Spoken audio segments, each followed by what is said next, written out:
tonight. Charges are stayed in the case of a violent death at a Saskatoon nightclub. Also, medical students call on the Saskatchewan government to follow BC's lead and make prescription contraception free. It's paving the road for other provinces to do the same. Plus, goodbye, winter.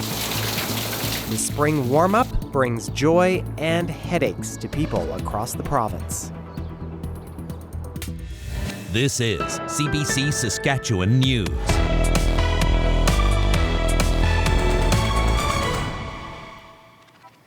It is Tuesday, April 11th, and the CBC Saskatchewan News starts right now. Good evening and thanks for joining us. Sam is away this week. It was a violent death in a Saskatoon bar. Hodan Hashi died last November at an after-hours party at Lit nightclub. Paige Thoreau-Fisher was initially charged with second-degree murder. That was later reduced to manslaughter, and today the charge was stayed. Dan Zakreski has the story.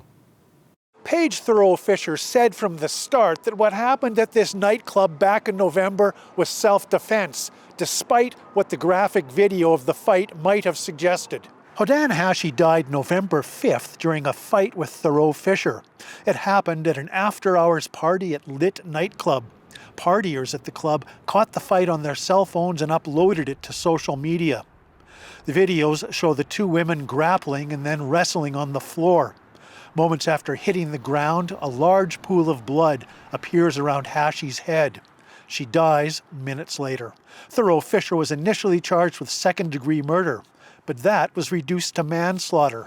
Today, the Crown stayed that charge. The lawyer for Hodan Hashi's family says they're profoundly disappointed in the outcome, and they think there is ample evidence of an unlawful act in her death. Now, Paige Thoreau-Fisher's lawyer says this was a tragic situation for all involved, one which has inexorably altered the course of the Hashi and Thoreau-Fisher families. This was an act of self-defense, and she never intended for any harm to come to Ms. Hashi. She says that Thoreau-Fisher is set to speak on Wednesday. Dan Zakreski, CBC News, Saskatoon.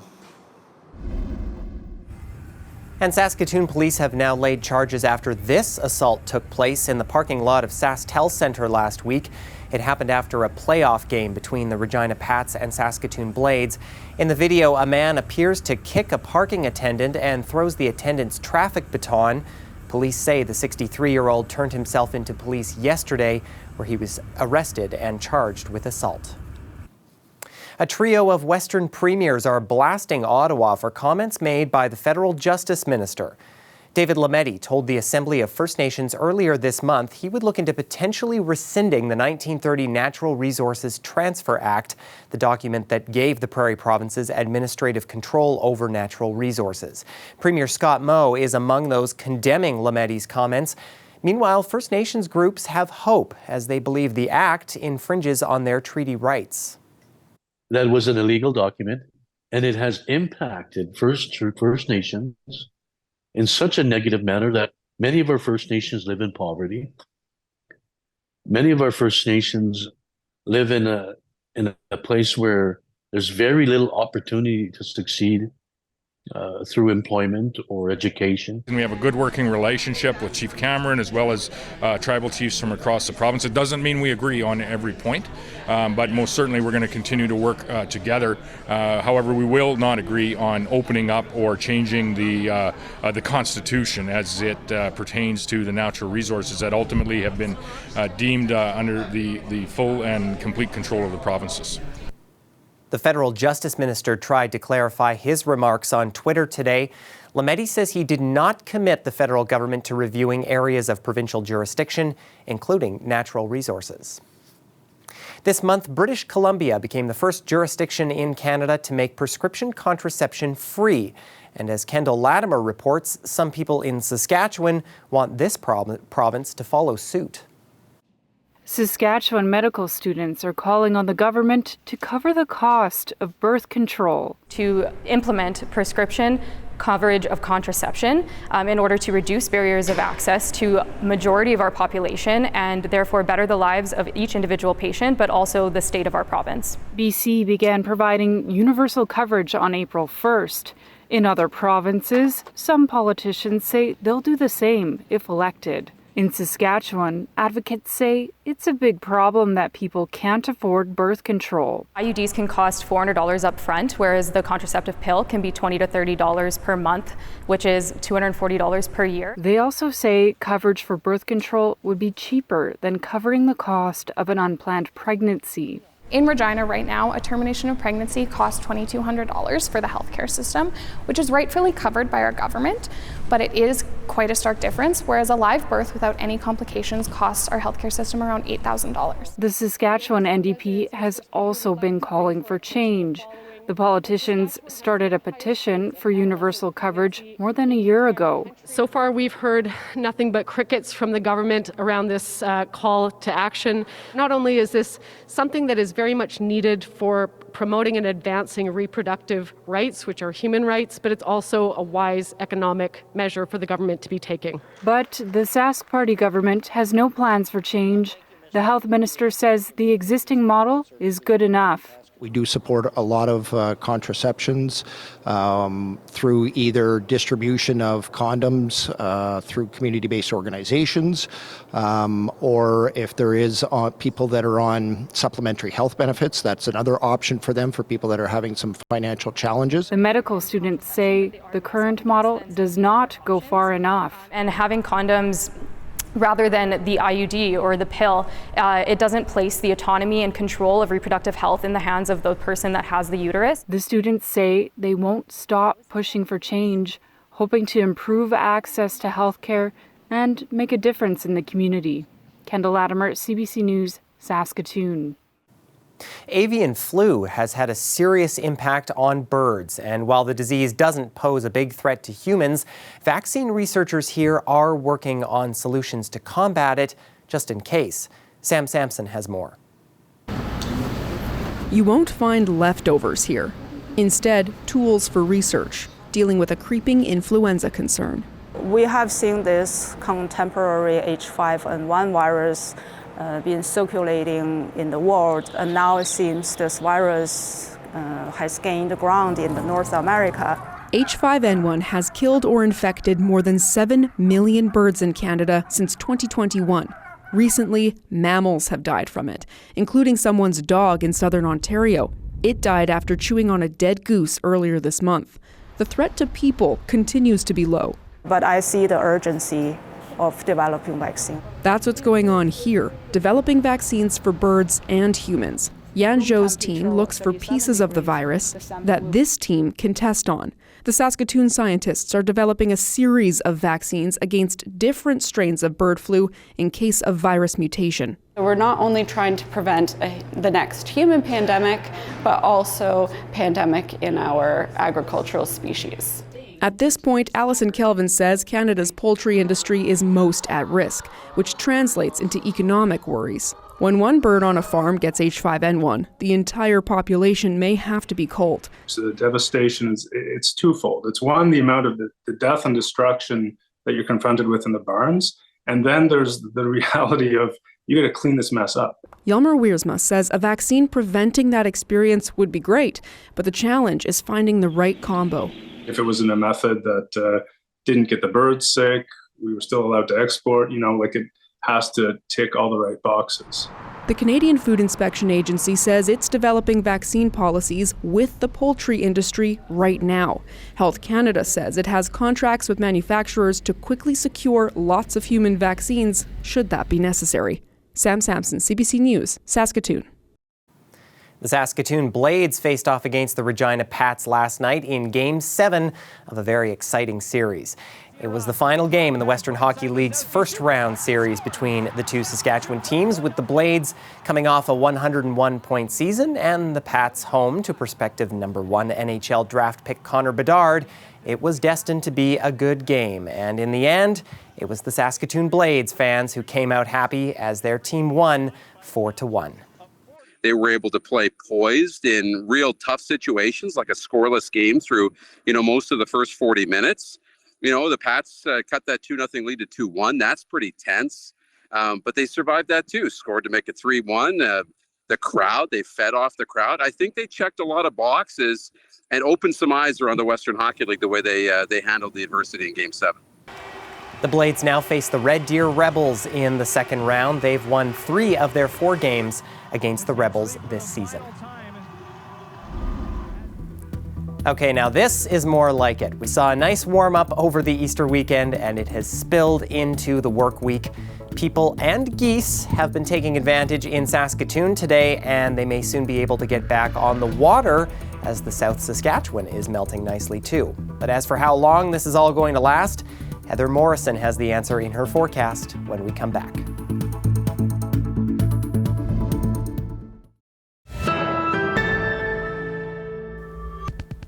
Well, dare we say spring is finally here? Sure seems like it, at least. Today's warm weather kept the snow and ice melt going, and as Laura Sharpaletti reports, it's brought both joy and headaches. It's been a wet last couple of days in Regina as this year's long spring melt finally speeds up. We had probably over 140 service requests come in over the long weekend. So staff were off for Friday and Easter Monday, but they were in helping to respond and to clear off any storm drains that were still frozen or plugged in some means. And so that really helped over the weekend to clear things up. Some roads are flooded around Regina, including here on Fleet Street, where we went to check out the water and watched this car drive full steam ahead, only to stall in this giant puddle. The city says crews are working to prevent this from happening to anyone else by tackling snowbanks before they turn to standing water. This weekend, with the temperatures being warmer, things started to really open up, and you drive around the city and you really notice that a lot of the snow piles are starting to go away. At my place, it's been smooth sailing. We prepared for this, so fixed the drainage and all, but it's nice out and I love it. Getting all the snow to melt, you can finally be outside again after a long, hard winter. Residents say they're also doing their part, and many people were out and about on Tuesday. Some in jackets, others in shorts, as they enjoyed a walk around Wascana Lake. For them, the spring melt is a walk in the park.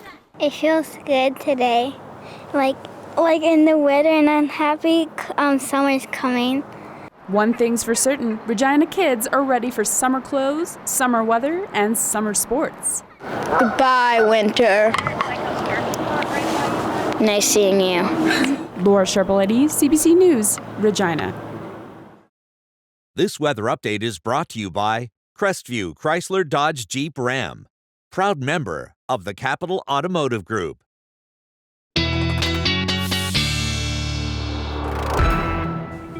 And Heather Morrison joins us now for a look at the forecast. I'm with those kids, Heather. I'm ready to say goodbye to winter, but I have a feeling it may be short-lived.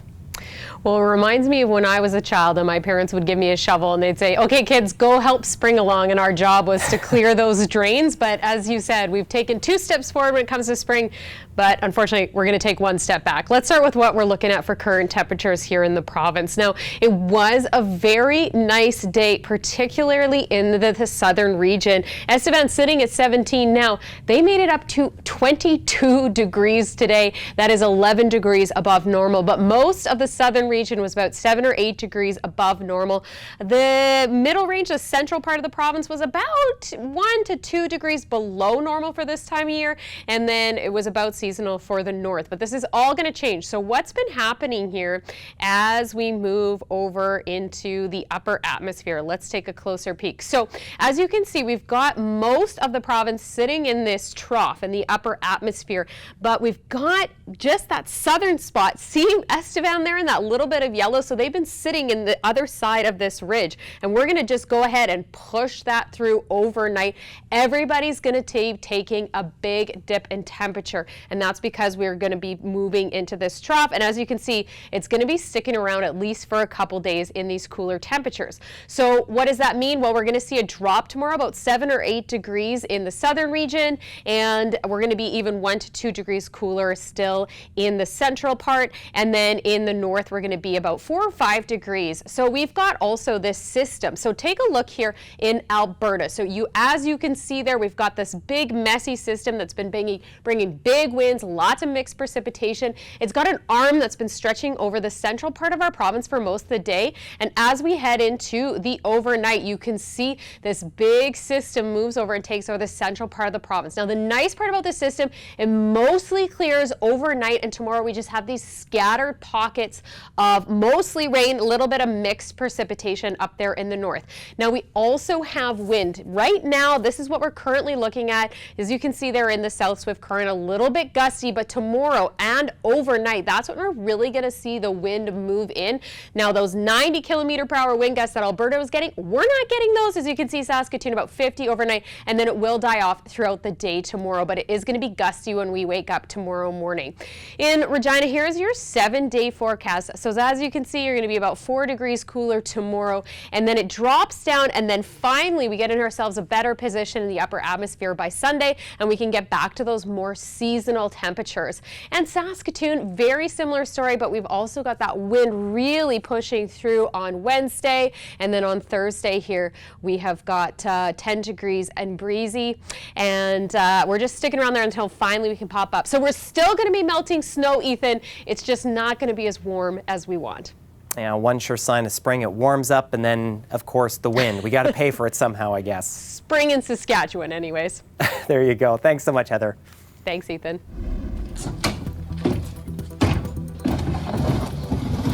More than 80 giant tortoises have been released into the wild in the Galapagos Islands. It's part of an endangered species breeding program in Ecuador. The hatchlings were born and raised at a conservation park and were fitted with a microchip to monitor their travels. The breeding operation started with only 15 tortoises 50 years ago and now has produced 3,000.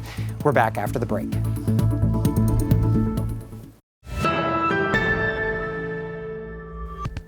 The Biden administration will challenge a Texas court ruling on an abortion drug. The ruling suspended approval of mifepristone. The pill, when paired with another drug, is the most common method to end pregnancy in the U.S., and it could be suspended for use by the end of the week. Magda Gabrisalasa has this report from Washington. It's completely out of bounds what the judge did. President Joe Biden calling out the judge behind the Texas abortion pill ruling. This as the U.S. Justice Department takes action. The ruling, going into effect on Friday, invalidates the Food and Drug Administration's approval of the pill mifepristone, citing safety concerns, even though the pill was approved 23 years ago, and experts say it's one of the safest drugs. The U.S. Justice Department and a company that makes the pill are appealing the decision, and as that process gets underway, they're asking the appeals court to freeze the ruling. If the decision stands, it will put women's health at risk. The plaintiffs behind the Texas case have until the end of tonight to respond to that request to stay this ruling. Anti-abortion groups believe this is another fight they can win. This after the Supreme Court overturned the constitutional right to have an abortion last year, leaving it up to the states. We won Roe v. Wade after a 50-year protracted battle in the courts. We see nothing less with this. We will win. But pharmaceutical executives are pushing back. Hundreds of them signed a public letter criticizing the Texas ruling, warning that if a court can overturn drug approvals without regard for science or evidence, then other drugs are at risk too. Just as worried about the ruling are some doctors. We train to try to keep people healthy, give them the most evidence-based care, and this ruling really jeopardizes that. Whether or not the Court of Appeals presses pause on this ruling, this is an issue that will likely go to the Supreme Court. Complicating matters even more, there was a conflicting ruling in Washington state calling on the FDA to keep access to this abortion pill going in 17 Democratic-led states and the District of Columbia. Magda Gabrisalasa, CBC News, Washington.